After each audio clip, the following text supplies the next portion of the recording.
Hi, this is Professor Cummings, and I want to get with you another video. On this one, I want to continue into geometric dimension and tolerancing, but I want to talk about gauging, dimensioning, and a little bit into errors or different types of errors that you might run into when you're doing inspection, which also can affect how you're drawing and all these things tie together. Now, if you haven't seen the last video, which was part 1, this will be a part 2. If you haven't seen part 1, we actually answered the question of why GD&T. What we discovered, what we talked about was that GD&T helps you communicate your part intent, it helps you to draw the function to the design, how it's being manufactured, as well as how it's being inspected. We also went through the fact that it's a more precise depiction of part features. So it gives you some ideas of how part features are not only working together, but how they relate to each other, and they relate more to how they're going to function. And then they showed a feature-to-feature relationship. How GD&T gives you a feature-to-feature relationship, but we use a generic part to kind of talk you through this. And also went over some of the how this relates back to the ASME standard. So it's a standard through inspection. And if you haven't seen this video, or you're not up to speed on any of those things, I would recommend you go back and look at that video in my playlist. It's a fairly short video for the particular subject matter, and then you can start this video. Also, any other videos that you might see, just go ahead and subscribe, and now as I continue this series, you'll get more up to date. So that's what we're reading. Again, that GD&T communicates part intent and function. It's going to be very important in this video. So what we're going to be looking at this time is different types of gauges, different types of errors that can come with these types of gauges, as well as different types of dimensioning style. And what I'm going to go over is how these things all tie back to GD&T. These things all are part into play with how a blueprint is written, as well as how inspection is done, and how this can actually help making a more useful, more higher quality part. Alright, so first let's start with some definitions, or at least this definition. Okay, what is a gauge? A gauge, the technical definition of gauge is an instrument or device for measuring the magnitude, amount, or contents of something, typically with a visual display of such information. So it's something you measure things with, and you get feedback from it. And from there you make your decision on whether or not it's a good or a poor quality part. As far as inspection, we have two different types of gauges. We have a variable gauge, and we have an attribute gauge, or also known as a functional gauge. So variable gauges, they tend to give precise measurements. They're flexible. They have a lot of different applications. You can actually take a variable gauge and measure several different types of features with it, several different types of components. But they are prone to certain types of errors, and two of those errors are cosine error and zero error, or sign error. You see on the left, you've got a pair of some micrometers, and on the right, you've got a dial indicator. Both of these are considered variable gauges. You've got a drum that actually gives you your reading. You tighten down or draw down your anvil. You measure your part, is the gap here. Turn down your drum and actually get your reading here. And so it's a variable gauge. You could take this gauge and measure a variety of different components. This is just a dial indicator. This needle or probe actually travels in and out. So if you set this at a fixed position, you can move things underneath and see how much they vary. And the needle will give you some indication as to how much it varies from a set 0 point. So that's variable gauges. Attribute gauges are quite a bit different. They work within a specific tolerance range. They tend to be fairly fast and simple. Something that once you know how to set it up once, you can set it up very easily several different times. They don't have a lot of moving parts. Some even I'd say no moving parts in most cases. And they are tailored to a specific application. So you have unlike these variable gauges where you can actually measure several different components with the same gauge, attribute gauges tend to, because of this specific tolerance range that they work in, this narrow range they work in, they tend to be very specific to an application. See some examples of one. Example of this would be a thread gauge. You know, you're only going to measure a certain type of thread that way, and you're only going to know whether it's good or bad. This is a plug gauge within a certain tolerance range, and it's, again, you got a red, it's bad, green, it's pass.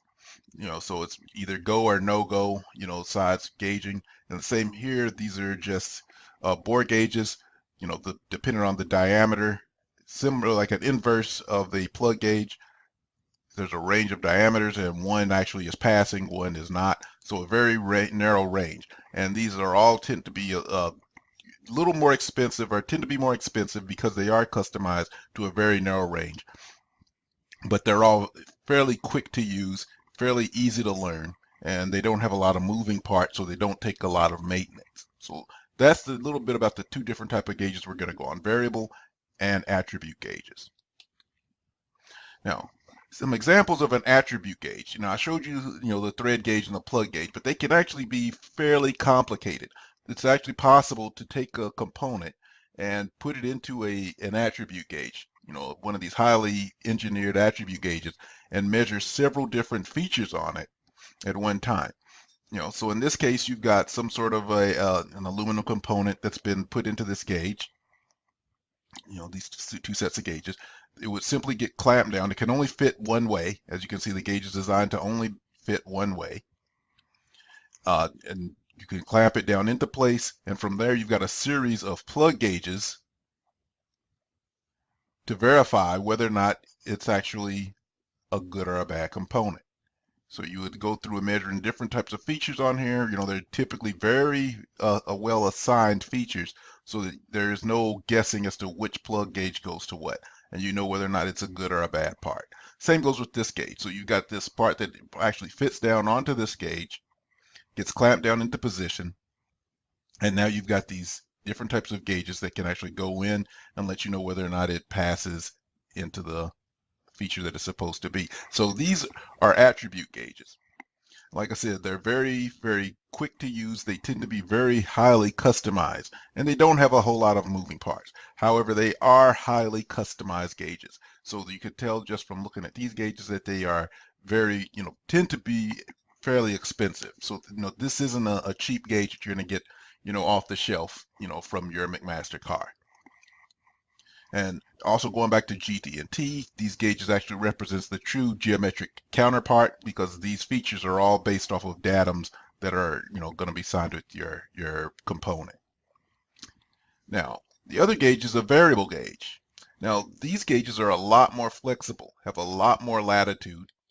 So you can see that there he is, your dial indicator. He's got a dial indicator in some sort of a fixture. And as he would rotate this component, you would actually see the high points and low points on this cylinder that he's measuring. So he'd rotate the cylinder, around counterclockwise or clockwise, after setting his dial indicator to a known 0 point. So there's no datum that he's dependent on. And as he rotates, he'll see the range, highs and lows on this gauge as to how much the component varies from that particular datum. Now, that can be a very difficult skill to master. I mean, I've known people, working in industry that, they are very good at this, but the first time anyone uses these gauges, there is a learning curve, because setting it up, establishing the 0 point, and then reading the gauge as it goes through its rotation can take a little bit of discipline. Now, the beauty of this type of gauge, like I said, it's highly flexible. So you can set this same dial indicator up into several different applications. Here you have a brake application, setting the dial indicator up at one point, establishing a 0 point, and now looking at the highs and lows as he rotates the brake, the disc brake. Here you have a gear housing, or a gear, or excuse me, it looks like a transmission, a clutch. So you could take this and rotate it. We'll get the dial indicator set up, rotate it around, clockwise and counterclockwise. Looking for the highs and lows as this probe travels in and out. and determining, you know, how flat or how, you know, even the surface is. You can even set this up in applications like the tool itself, the machine itself. So here's a lathe with a dial indicator established. So again, these are very highly variable gauges, very flexible gauges. It can be sent to a lot of different applications, not very expensive, but in each one of these applications, there is a skill involved in doing that setup. Unlike your attribute gauges, which was essentially just a plug and play, you know, set it into its fixture, the true geometric counterpart, clamp it down, and proceed to see if the part is functional. Now, like I said, one of the downsides of variable gauges is their tendency to have error. So just to get another definition here, what is error?